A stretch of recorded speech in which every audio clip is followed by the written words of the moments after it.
28। আমার স্বামীর নাম মাইনুদ্দিন। আমি অনেক গরিব অসহায়। আমি জঙ্গলে একটা বাড়ি হচ্ছিলাম লিসে জায়গা না আরো 13 বছর আগে।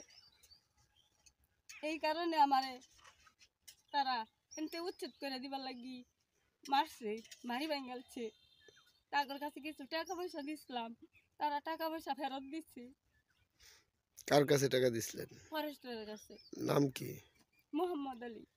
পরে বাড়ি করার কতদিন পরে আপনার বাড়িটা ভাঙছে? 7 মাস পরে ভাঙছে। কি কারণে বাংলো জিজ্ঞেস করলেন না? আমরা কাছে বাড়ি হচ্ছি, আমার বাবার বাড়ি, তোর বাবার বাড়ি। আমি কইছি সরকারের বাড়ি, সরকারে আমার অনুমতি দিতে আমি লিসে জায়গা আনছি, পরে বাড়ি হচ্ছি। পরে যারা কইছে এনতে উঠতে জায়গা নাহলে বাড়ি ঘর ফুইরা লাইম, যারা গেছি না। পরে আবার আইছে হেরা যারা মারছে আমার খালি বন্ধ ফেলায়া। কেটা মারছে আপনারে? আমার ফরেস্টারও মারছে, ল্যান্ডারেও মারছে। কিভাবে মারলো? একটা লাঠি মারছে, একটা মুড়া মারছে, আর ওই বন্ধুর নালদা গুতা মারছে। অনেক এলাকার মানুষ দেখছে আমার হাত পা হুইল্লা গেছিন গা। আমি কোনো কিছু হতাশছি না, সর্বশক্তি আছি না আমার। আমি তারা আমার বাড়িরা ভাঙ্গা লাগতেছে পরে আমি তাকে হাতও ধরছি, পাও ধরছি, তবু আমারে মারছে। তাকে ডরে বয়ে মানুষ আইছে না, ইয়া বন্দুক টন্দুক লয়ে আইছে, আমারে অনেক অত্যাচারী হইরা মারছে, গারো ধইরা মারছে, মুড়াইছে। যারা আমার জামাই ডরে গায়রা জঙ্গলার ভিতরে পলাইছে।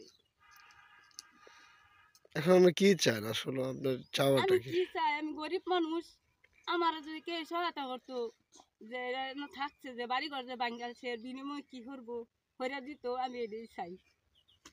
মানে সরকারের কাছে আমরা যাইতারি না, আঙ্গর মানুষ না, আমরা গরিব মানুষ। আমরা এরকম মানুষ চাই যে আঙ্গর একটু সহায়তা করবার মানুষ চাই। শ্রীপুর উপজেলার সাতখামার বিডের আওতাধীন গহীন জঙ্গলে একটি অসহায় পরিবার একটি লিজে জায়গা নিয়ে একটি বাড়ি নির্মাণ করেছিল, কিন্তু বাড়ি নির্মাণের 6 মাস পর কিন্তু ভিট কর্মকর্তা এবং শ্রীপুর উপজেলার রেঞ্জ কর্মকর্তা এসে এই বাড়িটা এভাবে ভাঙচুর করছে এবং এই অসহায় পরিবারের মহিলাকে মারধরের অভিযোগ উঠেছে। জানা গিয়েছে যে ফরেস্ট ডিপার্টমেন্টের যে সাতখামার বিট কর্মকর্তা মোহাম্মদ আলী আছে, তিনি নাকি এই অসহায় পরিবারের কাছ থেকে 10,000 টাকা নিয়েছিল, কিন্তু কিছুদিন পরে এই টাকা ফেরত দিয়ে তারা এই বাড়ি ভাঙচুর করে। আর অসহায় পরিবার আমাদেরকে জানিয়েছেন যে তিনি নাকি এই জায়গাটা 80 বছরের জন্য লিজে নিয়েছিল, তারপর বন কর্মকর্তাদের অনুমতি সাপেক্ষেই বাড়ি নির্মাণ করেছিল, কিন্তু এর কিছুদিন পরে কিন্তু এই বাড়িটা হামার দিয়ে ভেঙে ফেলে। এখন কিন্তু এই অসহায় পরিবার খুবই নিঃস্ব, তারা তাদের মাথা গুজার মতন ঠাঁই কিন্তু নেই, শুধু এই একটি ঘরেই ছিল। এই ঘরটিও কিন্তু বিট কর্মকর্তা এবং রেঞ্জ কর্মকর্তারা ভেঙে দিয়েছে।